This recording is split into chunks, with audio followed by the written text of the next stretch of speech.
Ok, ben super. Alors merci, merci Nzafio, bonjour à tous. De passage à Paris, je souhaitais faire une petite entretenir, enfin comment dire, conduire une discussion, disons, autour des humanités classiques africaines. Je vais juste me rassurer est-ce qu'on m'entend correctement. Ok, c'est bien. Voilà. Donc une petite discussion autour des humanités classiques africaines. Et dans ce cadre-là, j'ai souhaité donc aborder la figure du héros culturel. Héros culturel qui, comme vous le verrez, pour ce qui concerne les peuples subsahariens, bien sûr, c'est la personne d'Osiris, hein, ainsi nommé par les égyptologues et évidemment par les latins et les grecs. Voilà. On commencera donc par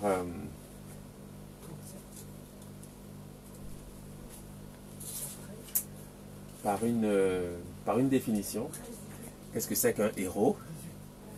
Un héros, c'est toute personne qui se distingue par la force de caractère, la grandeur d'âme, une haute vertu. Voilà. C'est ainsi que dans les dictionnaires, généralement, le thème du héros est présenté. Un héros, c'est toute personne qui se distingue par sa force de caractère, par sa grandeur d'âme et une haute vertu. Okay. Pour le cas qui nous occupe, nous allons porter une attention spécifique sur le thème, sur le nom de cette divinité que l'égyptologie appelle Osiris. Vous avez ici une graphie. Une graphie, c'est un ensemble de signes qui rend compte d'une idée, d'un concept en égyptien pharaonique. Les différents signes qui paraissent dans cette graphie n'ont pas le même sens. Elle est relativement simple, soit dit en passant, puisqu'on reconnaît le siège, l'œil et ce qu'on appelle le sémantème de la divinité, qui est le déterminatif, qui signifie que ce personnage est soit un dieu, entre guillemets, soit un roi. Alors cette graphie est translittérée. Qu'est-ce que c'est que la translittération? La translittération, c'est l'attribution de valeurs alphabétiques aux signes hiéroglyphiques. Dans le cas d'espèce, elle est translittérée Osir en égyptologie et traduite par Osiris, qui est une forme grécisée du copte Osiré, qui est donc le nom que les coptes ont retenu, que les coptes affectent à ce personnage qui va nous occuper durant cet après-midi. Alors, on ne fera pas un discours général sur les origines des anciens Égyptiens, mais il convient toutefois de rappeler qu'il existe certains auteurs, notamment Diodore de Sicile, qui, dans sa bibliothèque historique, évoque les origines des anciens Égyptiens. Et dans un texte donc important, où il rappelle ses origines, il dit clairement que les anciens Égyptiens en fait, sont les descendants d'une colonie conduite dans la vallée par le personnage qu'on appelle Osiris. Donc, ce sont des anciens Égyptiens, c'est-à-dire des Éthiopiens. En fait, pour être clair, il dit que les anciens Égyptiens sont des Éthiopiens qui ont été conduits dans la vallée par un personnage qu'il appelle Osiris. Ce qui signifie qu'en réalité, Osiris est perçu comme un Éthiopien. Et Diodore de Sicile a également l'avantage de situer ce qu'il appelle l'Éthiopie. C'est un des rares auteurs qui rappelle que l'Éthiopie est ce qu'il appelle le Midi, c'est-à-dire la région qui est traversée par la ligne équatoriale. Donc autrement dit, des pays comme le Gabon, Congo, le Kenya, la Tanzanie, etc. Donc ce sont ces territoires qui sont le socle, disons le berceau originel des populations qui deviendront plus tard les anciens Égyptiens. Et plusieurs auteurs également ont su rappeler qu'en réalité, il n'y avait pas de différence du point de vue du phénotype entre les anciens Égyptiens et les Éthiopiens, et qu'en réalité, lorsqu'on dit Égyptien, c'est plutôt un discours grec, car les anciens Égyptiens eux-mêmes, entre guillemets, ne se sont jamais définis comme étant des Égyptiens. Ça encore, il est important de le rappeler. Voilà, donc nous allons ici appliquer une méthode qui est la lecture analytique des caractères sacrés égyptiens pour comprendre ce que signifie le nom d'Osiris. Ici, j'ai pris juste un exemple pour illustrer en fait la démarche méthodologique, et on va se servir de ce qu'on appelle des homographes. Alors, qu'est-ce que c'est que des homographes? Des homographes sont des graphies qui utilisent les mêmes signes mais qui n'ont pas le même sens. Les homographes sont des graphies qui utilisent les mêmes signes mais qui n'ont pas le même sens. Ici, vous avez à l'écran ce qu'on appelle deux homographes. D'un côté, vous avez le thème de la puissance, de la richesse, et de l'autre, vous avez le nom d'Osiris, une forme tardive du nom d'Osiris tel qu'il paraît dans certains textes égyptiens. Lorsqu'on observe ce type de données, ce type d'informations, cela signifie qu'en réalité, lorsque on dit puissant ou riche dans la langue des anciens Égyptiens, cela correspond au nom d'Osiris, puisque les mêmes signes produisent les mêmes sons, donc il faut bien suivre ce que je dis, hein, c'est très important. Les mêmes signes produisent les mêmes sons, cela signifie que, en contexte, lorsque j'ai deux graphies qui présentent les mêmes signes, cela veut dire que je vais prononcer les mêmes sons. Cela tombe sous le sens. Donc ça veut dire qu'en réalité, le nom d'Osiris et le thème de la puissance ou de la richesse sont ce qu'on appelle des homophones, puisque les homographes témoignent des homophones. Okay? Donc, lorsque je dis puissant ou riche en égyptien pharaonique et que je dis Osiris, entre guillemets, je suis censé prononcer le même mot. Ça c'est fondamentalement important. Alors, je rappelle également que dans cette graphie, il existe une nuance. On l'observe ici parce que vous verrez par exemple dans la graphie qui est à gauche, vous avez un signe qui représente un sceptre surmonté par une tête de canidé. C'est ce qu'on appelle un bilitaire. Je n'ai pas voulu vraiment compliquer la présentation, mais en réalité, le signe bilitaire qui paraît ici et qui n'est pas dans le nom d'Osiris assume en réalité les valeurs phonétiques des trois signes qui l'entourent. C'est-à-dire, vous avez cette graphie qui est translittérée WSR. Sachez que ce signe, donc le sceptre surmonté d'une tête de canidé, assume absolument ces trois signes. Donc le script fait une sorte de répétition, okay, pour simplement signifier au lecteur ce dont il est en train de parler, pour signifier qu'il est en train de parler ici du thème de la puissance et de la richesse. Mais ce n'est pas un signe qui est de nature à modifier le sens de lecture de la graphie, ni à modifier le principe de l'homographe que je viens de rappeler. Puisqu'on voit de part et d'autre qu'en réalité ici on parle d'Osiris, puisque nous avons ici le déterminatif qui représente le personnage avec une barbe recourbée pour signifier que c'est un dieu ou un roi. Signe qui n'est pas absent ici, puisque dans le fond, à gauche, c'est simplement le thème de la puissance et de la richesse qui est rappelé. Je fais cette précision parce que on pourrait croire a priori qu'il ne s'agit pas de parfaits homographes, mais en réalité il s'agit de parfaits homographes parce que le thème de gauche reprend simplement la valeur phonétique. Parce que le scribe, lorsqu'il écrit, il a deux préoccupations. Une préoccupation d'ordre analytique, une préoccupation d'ordre phonétique. Donc la phonétique dans ce contexte est assumée par le poussin de caille, je vais dire l'étoffe pliée, et le signe classé D21 selon la nomenclature de Gardiner et qui représente en fait une bouche. Alors ces trois signes sont en réalité assumés par ce seul sceptre qui est surmonté d'une tête de canidé. Je le dis parce que c'est important de l'avoir en perspective. Donc en fait il s'agit en réalité de parfaits homographes. Donc je rappelle que les homographes signifient des homophones. Qu'est-ce que c'est que des homophones? Ce sont des mots qui se prononcent de la même façon. Donc dans la langue des anciens Égyptiens, lorsqu'on dit puissant et riche, nous sommes en train de nommer Osiris en réalité. Ok. Voilà. Alors ici, je présente donc les solutions pour cette graphie. Ce sont quelques solutions simplement pour illustrer mon propos.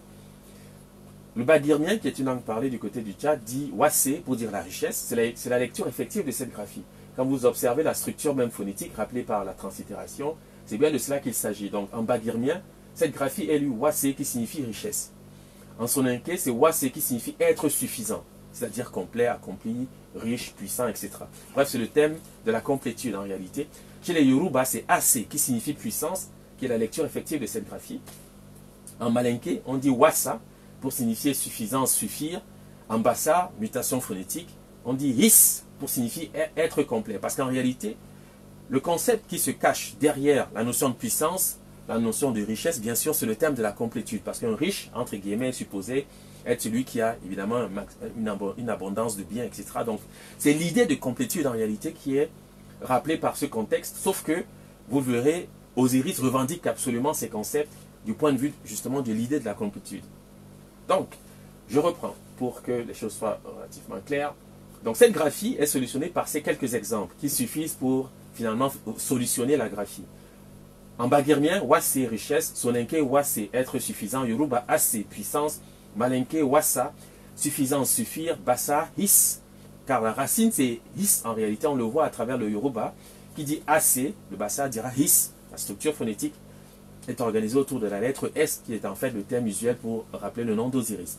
Alors je dis qu'il ne faut pas perdre de vue ce que je viens de dire avant. J'ai dit que en solutionnant cette graphie, je suis en train de nommer Osiris. Cela veut dire concrètement qu'en réalité, le nom d'Osiris a quelque chose à voir avec ces mots que je suis en train de rappeler ici. Donc notamment le barilien Wassé, Sonenke Wassé, Yoruba Assé, Malenke Wassa, etc.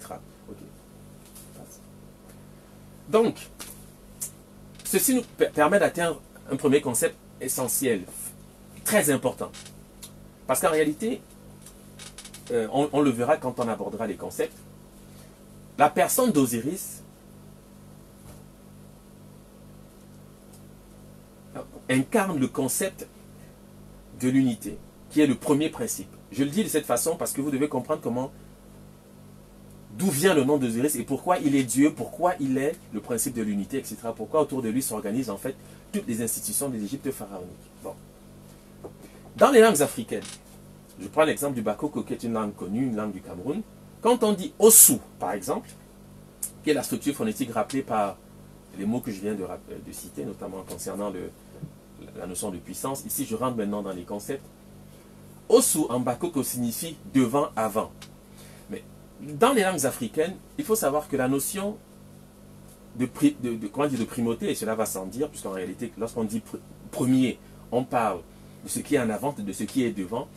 Toutes ces notions, en fait, rappelées par cet acétate, assument l'idée de ce qui est en avant, de ce qui est premier. Autrement dit, le premier principe qui est l'unité.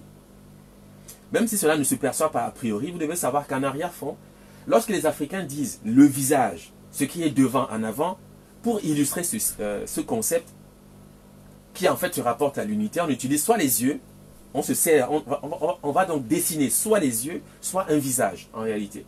Donc c'est important de le comprendre parce que quand je vais décrire ce lexique, vous allez mieux comprendre. Donc par exemple en Bakoko, quand on dit Osu, cela signifie devant, avant. Mais sachez que c'est le chiffre 1, en fait, qui se décline en bassa par le terme Is, qui signifie être complet. C'est-à-dire l'alpha et l'oméga, la totalité, la complétude. Dans les langues bantoues en général, on utilise la structure EC pour traduire la notion de totalité. Par exemple, en Douala, on dira bateau BC pour dire tout le peuple. Chez les Bétis, au Cameroun, chez les Fang, au Gabon, on dit Bodbese pour dire tout le peuple. C'est ce EC-là qui rend compte de la notion d'unité, mais également de complétude, parce que la totalité est assumée par la structure phonétique qui rappelle le nom d'Osiris. Voilà pourquoi Osiris peut être démembré, voilà pourquoi Osiris, en fait, incarne le principe de l'unité, c'est-à-dire le premier principe. Donc, enfant, on dit également Osu, pour dire devant, en tête, c'est-à-dire premier, parce que ce qui est devant, ce qui est en tête, c'est le chiffre 1, c'est l'unité. En Itanikon, qui est une langue parlée à l'ouest du Cameroun, c'est Assi, pour dire premier. En Sakata, Osu, pour dire premier. Pour la Sonenke, c'est Yeso, pour dire devant, face, en avant, c'est-à-dire le premier principe, c'est toujours la même chose. Medumba, à l'ouest du Cameroun, c'est C pour dire la face. Anga, au Ghana, c'est Yesu pour dire la face. Mais sachez que quand je dis la face dans les langues africaines, et je le rappelle avec les exemples qui précèdent, je suis en train de parler en réalité du premier principe. Parce que la face est perçue et conçue dans les conceptions africaines comme étant, comment dire, la manifestation de ce qui est en avant, de ce qui est devant, c'est-à-dire ce qui est premier. Autrement dit, l'unité. En Yemba, à l'ouest du Cameroun, c'est Eshu pour dire la face, le visage. Sachez que tous ces mots-ci sont assumés par la personne d'Osiris à travers notamment l'œil, évidemment, qui est son thème prééminent, tout au moins pour ce qui concerne les hiéroglyphes. Car ces mots sont aussi les mots des yeux, hein, même si je n'en parle pas dans le détail ici, je tiens quand même à le rappeler. Et vous voyez déjà apparaître certaines formes qui vont être revendiquées par le christianisme. Parce que quand je dis Yeso, sachez que c'est ce mot qui devient Yesus chez les Grecs, pour devenir Jésus ensuite. Mais c'est le nom d'Osiris, qui est le premier principe, c'est l'expression du chiffre 1. C'est fondamental, c'est très important de le comprendre, parce qu'on croit souvent innover lorsqu'on parle de Jésus, mais en réalité ce n'est qu'une copie. Bon, on peut comprendre, puisque Jésus c'est le héros culturel des peuples, disons, européens, pour être large, disons. Mais en réalité, il n'avait pas de choix que de se servir de ce corpus pour justement élever un héros culturel. Donc de mon point de vue, ce n'est pas tout à fait ce que j'appellerais du plagiat, c'est simplement un transfert culturel, comme ailleurs on pourrait éventuellement songer à des transferts de technologie, ce genre de choses. Voilà, parce qu'il n'avait pas de choix. Donc c'est important de comprendre qu'en réalité, donc, le nom d'Osiris, parce que Osiris n'est qu'une forme singulière pour décrire cette idée, je vais y venir, assume absolument tous ces concepts. Parce que Osiris, c'est le premier principe, c'est le chiffre 1. Disons, le chiffre 1, c'est la manifestation, j'allais dire, arithmétique, si on veut, du premier principe, qui peut se décliner également à travers le point, à travers le grain, etc. Bref, l'unité est le concept auquel se rapporte la personne d'Osiris. Donc, alors je rappelle ceci pour simplement soutenir ce que je viens de dire. Osiris s'organise autour de deux concepts, être complet et être incomplet. Voilà pourquoi il incarne la notion de sacrifice. Je vais revenir dans le détail pour vous expliquer pourquoi, si jamais je l'oublie. S'il y en a ici qui souhaitent en savoir plus, ils peuvent me poser des questions, parce qu'en réalité, je peux oublier. Mais je présente ceci parce que, sachez que ce mot, His, que vous avez ici à l'écran, c'est la lecture effective du nom d'Osiris. C'est le nom que les premiers Grecs chrétiens donnent à Jésus. On l'appelle His. D'ailleurs, c'est aussi le nom de Dionysos. Les Grecs appelaient Dionysos His. Dionysos qui n'est qu'Osiris, puisque Hérodote, qui visite l'Égypte autour de 450 avant l'ère actuelle, dit clairement dans Euterpe que Dionysos est celui que Osiris est celui que les Grecs appellent Dionysos. Mais le nom que les Grecs donnaient à Dionysos, c'est His.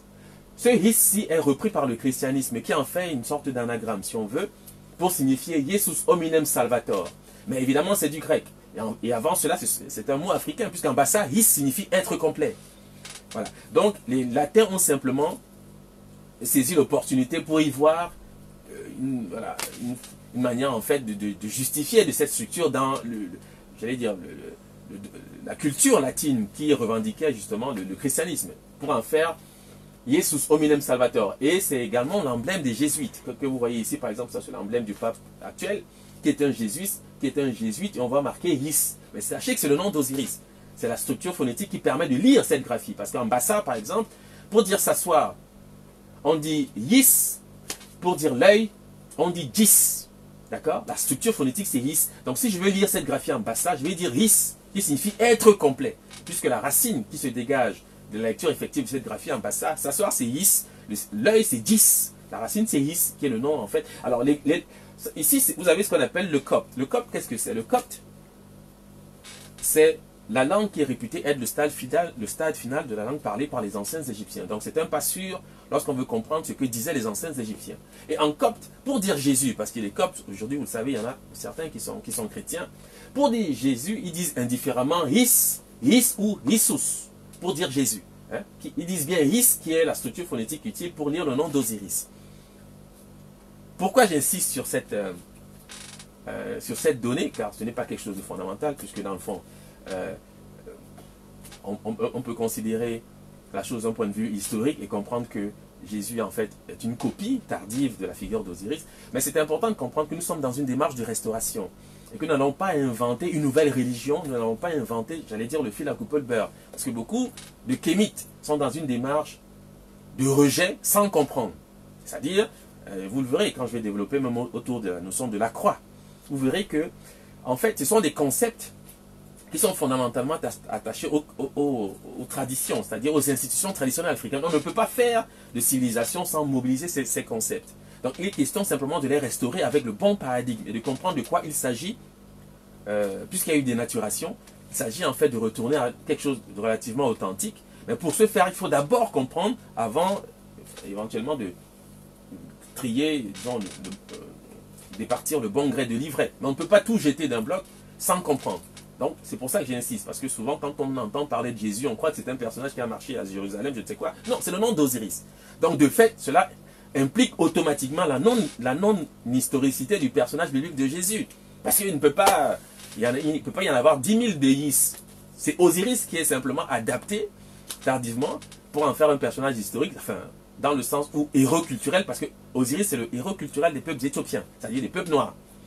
Donc, c'est simplement une adaptation tardive. Il n'y a pas qu'Osiris, il y a Dionysos, Adonis, Mitra, etc. Ils sont un certain nombre qui vont essaimer autour de la Méditerranée, mais sur le modèle égyptien porté par la figure d'Osiris. Voilà. Ok, donc, je vais ici tenter d'illustrer ce que je suis en train de dire.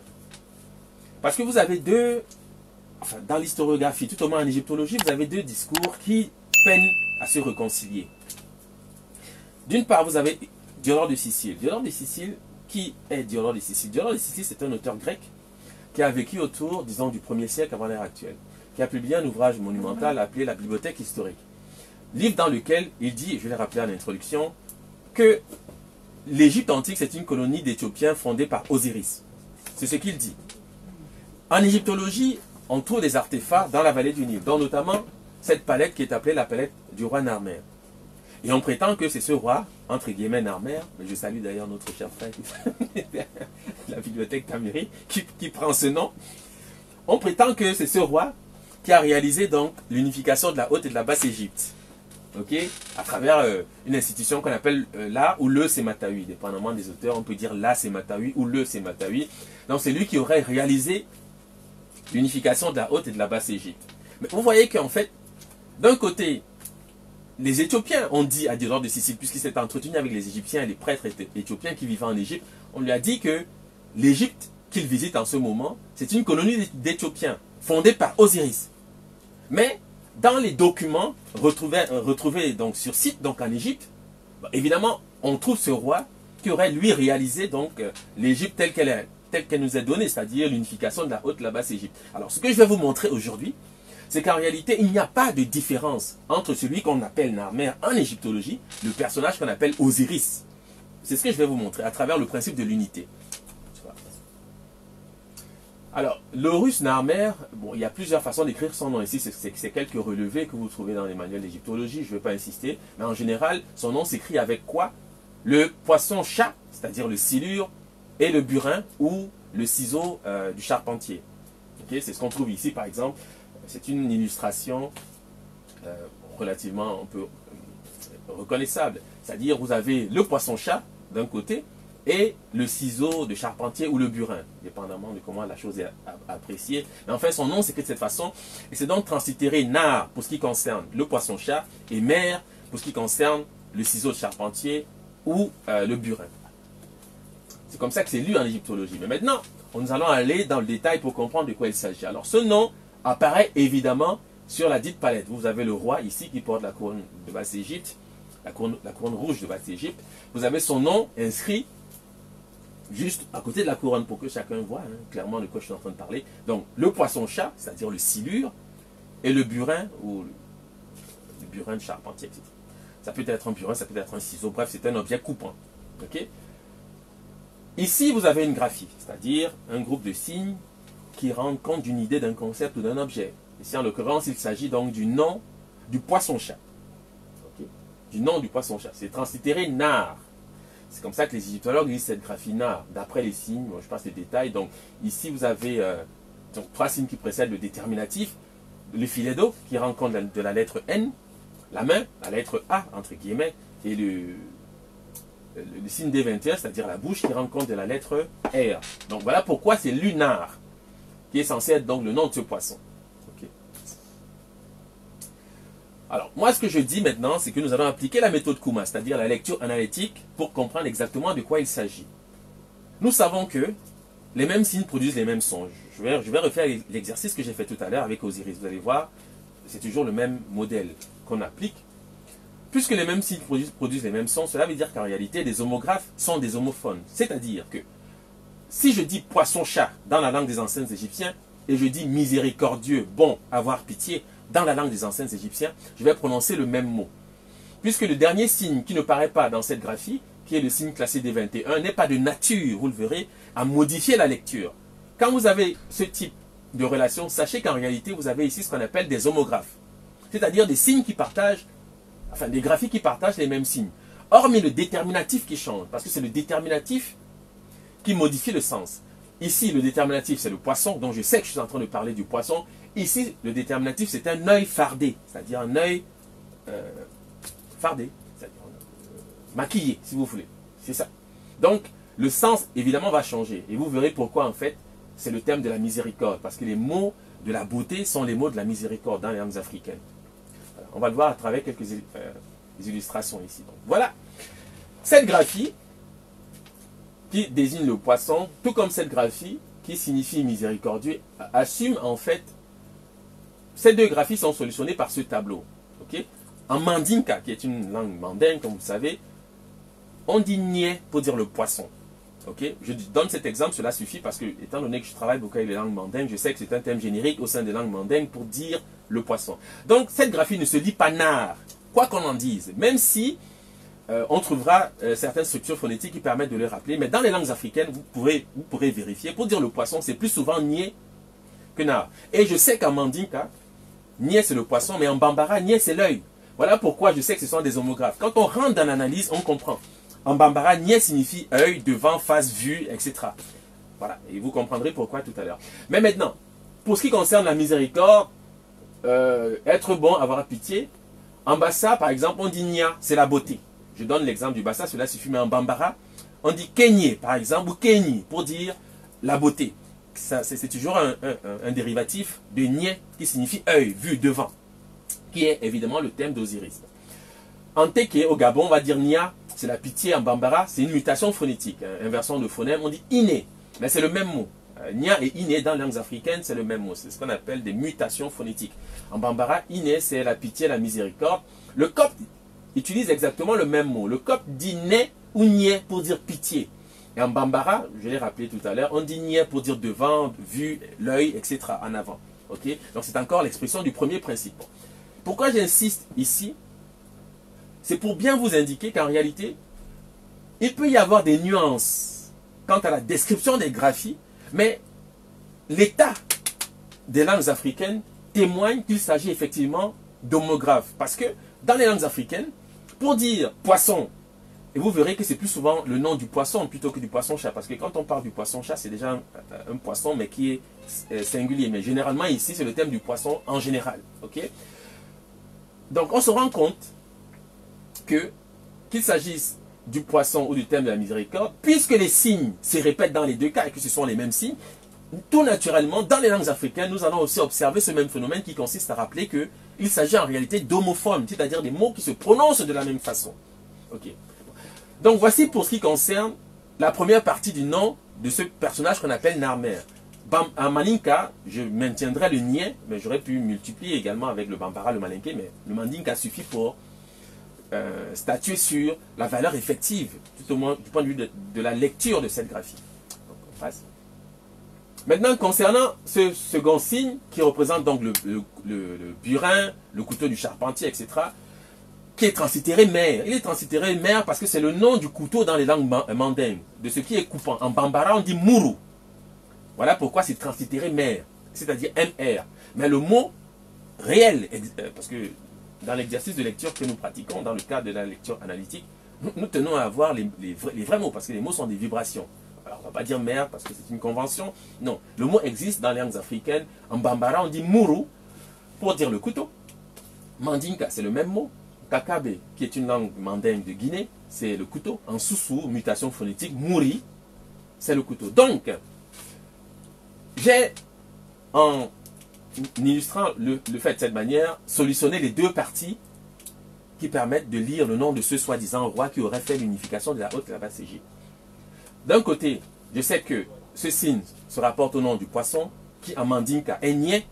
De l'autre côté, je sais que ce signe se rapporte au nom du couteau en général, bref, de ce qui est coupant, qui en mandinka est muru. Et comment je lirai donc cette graphie? Est-ce que quelqu'un peut m'aider? Est-ce que quelqu'un peut lire ces deux signes comme il faudrait? Vous avez la parole. À la suite de ce que je viens de dire, est-ce que je vais lire Narmer parce que l'égyptologie m'impose que c'est Narmer, ou je vais lire d'après les langues africaines parce que je sais que c'est un roi africain?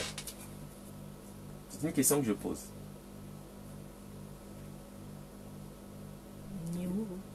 C'est évident, c'est là.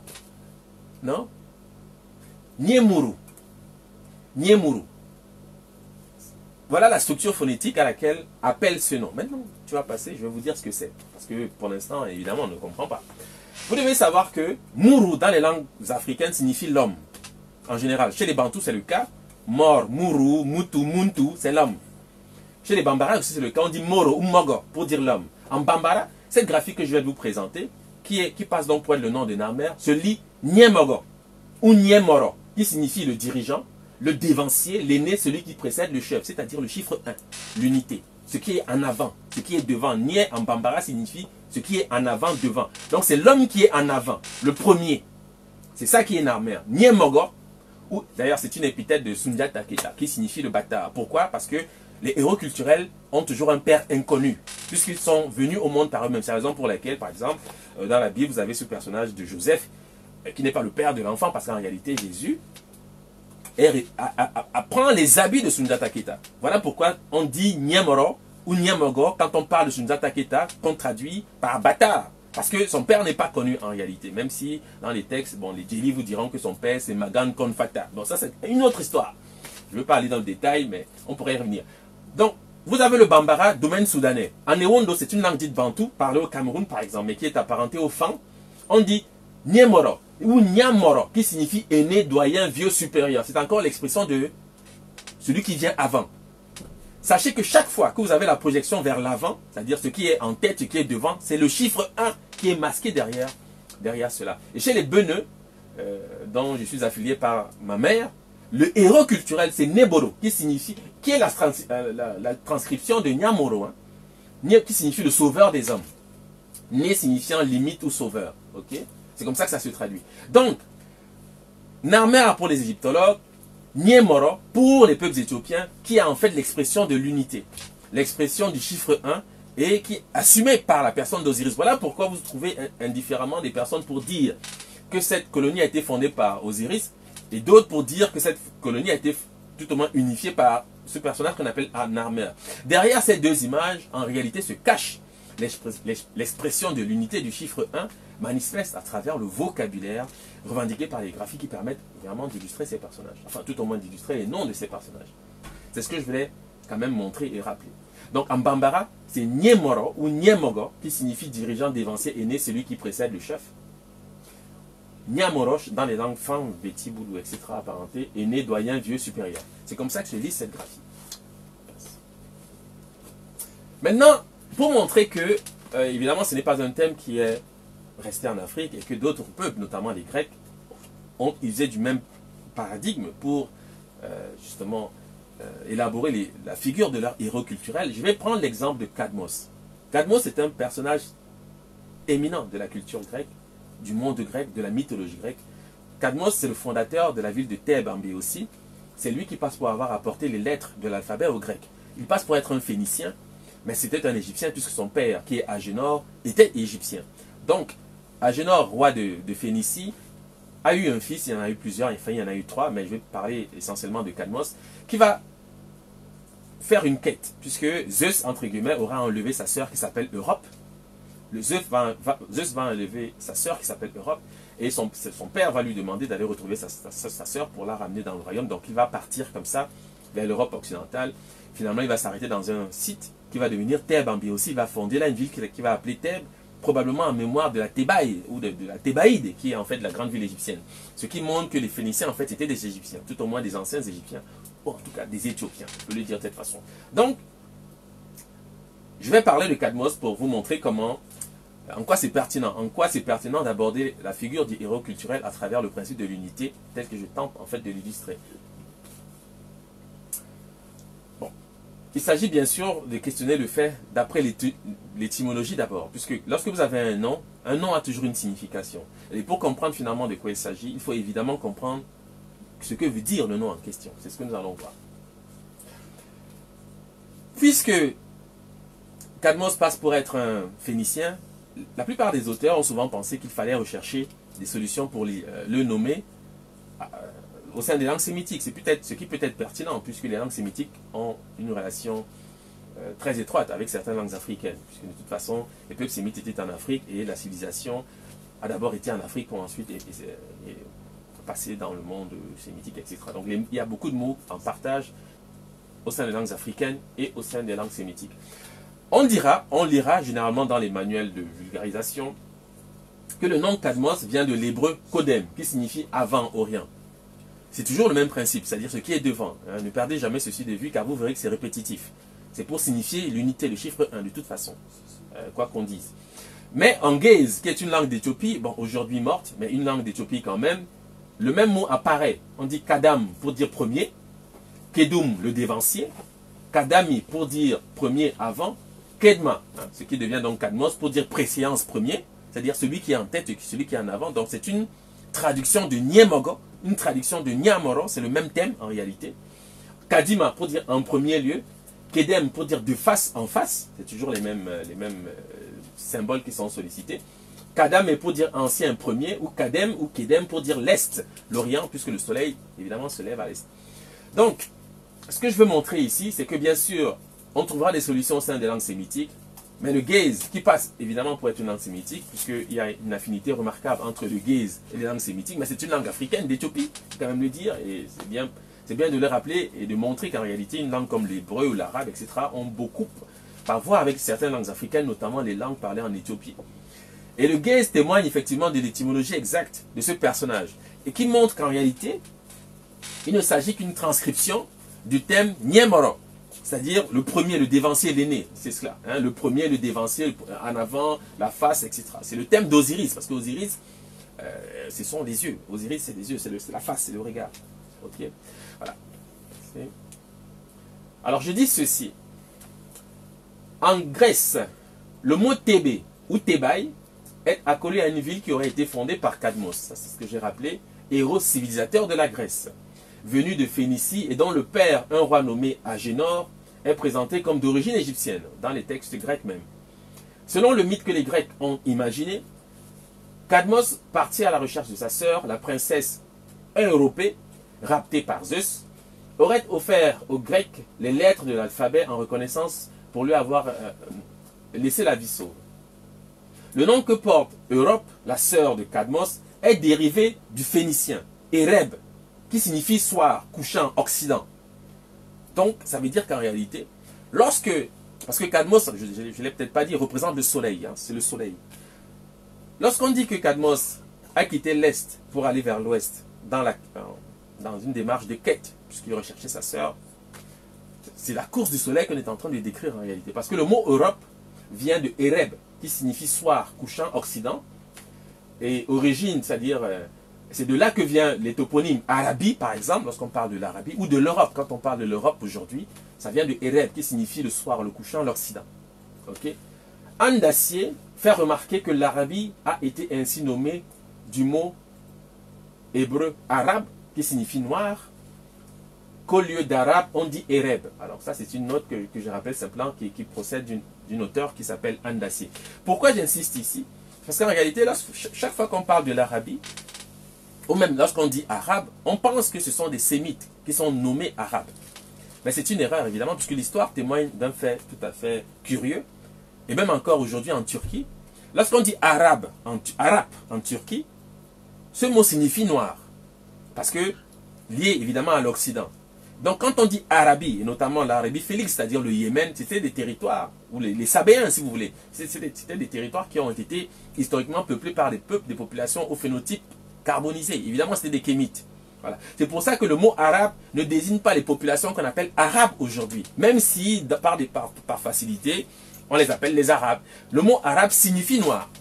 C'est important, parce que ça, c'est l'étymologie. Il faut quand même comprendre qu'on peut avoir des idées.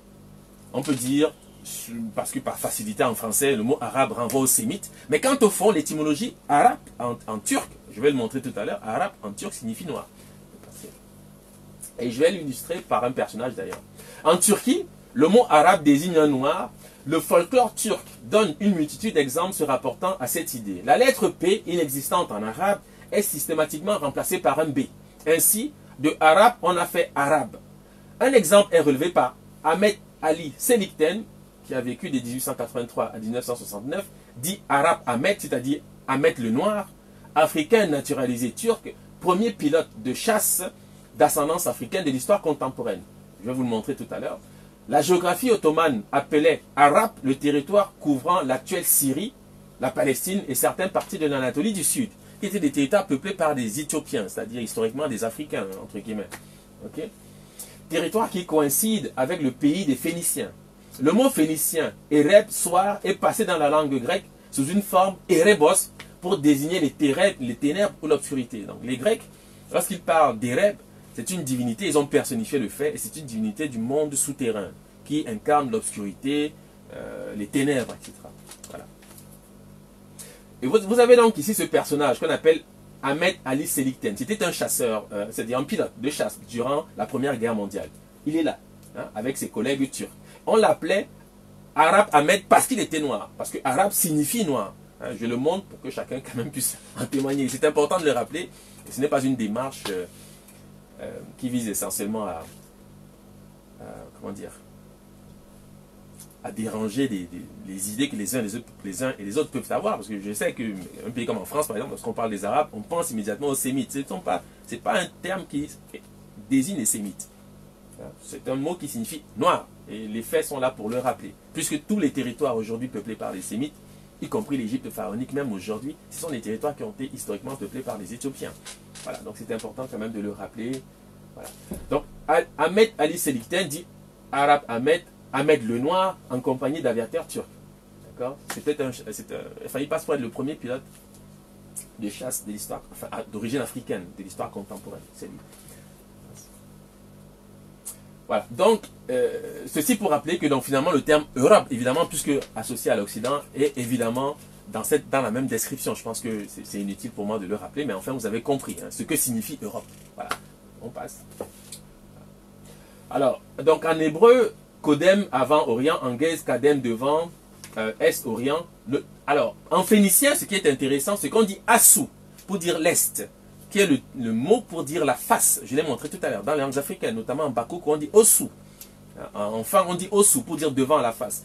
Mais les phéniciens disent Assou pour dire l'Est, l'Orient. Parce que, expression du premier principe, expression du début, du commencement, etc. Et c'est ce mot qui donne, évidemment, le grec ancien, Asia. Donc, quand on dit l'Asie aujourd'hui, pour parler de l'Est, c'est un mot qui procède, évidemment, d'Ossou, c'est-à-dire la face de devant, qui est une forme qui se rapporte au nom d'Osiris. Mais c'est un détail. C'est simplement pour rappeler que les mots ont toujours un sens. Et il faut y attacher une importance lorsqu'on veut comprendre, finalement, pourquoi nous disons telle ou telle chose. Il y a toujours une origine. Et généralement, vous verrez que l'origine est souvent expliquée par les langues africaines, qui sont en fait des langues socles, différentes de plusieurs langues qui sont des dérivés des langues africaines. Et à la base, pour mieux comprendre, il faut avoir ce paradigme et comprendre que l'humanité est née en Afrique et elle n'était pas muette. Donc, elle a donc essaimé à travers le monde et il y a toujours des traces de cela qui restent. Le point essentiel sur lequel j'insiste ici, c'est pour rappeler que lorsqu'on parle du héros culturel, parce que Cadmos, son nom, c'est ça veut dire l'Est, l'Orient, le premier, le dévancier. C'est toujours dans le même schéma, toujours dans la même description, c'est-à-dire, in fine, du premier principe qui est le principe de l'unité, donc qui se déploie à travers plusieurs images. Le point, quand on est géomètre, la graine, lorsqu'on est agriculteur, ou le chiffre 1, lorsqu'on fait l'arithmétique, etc. Mais ce sont des manières d'illustrer le chiffre 1. Ou la goutte d'eau, voilà, quand on est dans un registre spirituel, enfin religieux, etc. Enfin, je pourrais y revenir si c'est nécessaire. Voilà, donc, ceci pour rappeler qu'Osiris est bien le premier principe. Je dis que cette graphie se lit Is. Osiré, c'est une forme singulière. Je vais montrer d'où ça vient. Parce que Osiré, c'est un mot qui vient des langues africaines, mais pour signifier quelque chose en particulier. Mais à la base, vous devez savoir qu'il incarne d'abord le premier principe. Voilà pourquoi son nom s'écrit avec l'œil, qui mobilise absolument le thème de l'unité dans les langues africaines. Essai, etc., c'est la totalité. Okay? Et c'est le nom de l'œil. On pourra dire Dissou, Disso, Issa, Essou. C'est le nom de l'œil dans les langues africaines. Voilà. Ici, je marque une première pause. On passera à un autre sujet ensuite.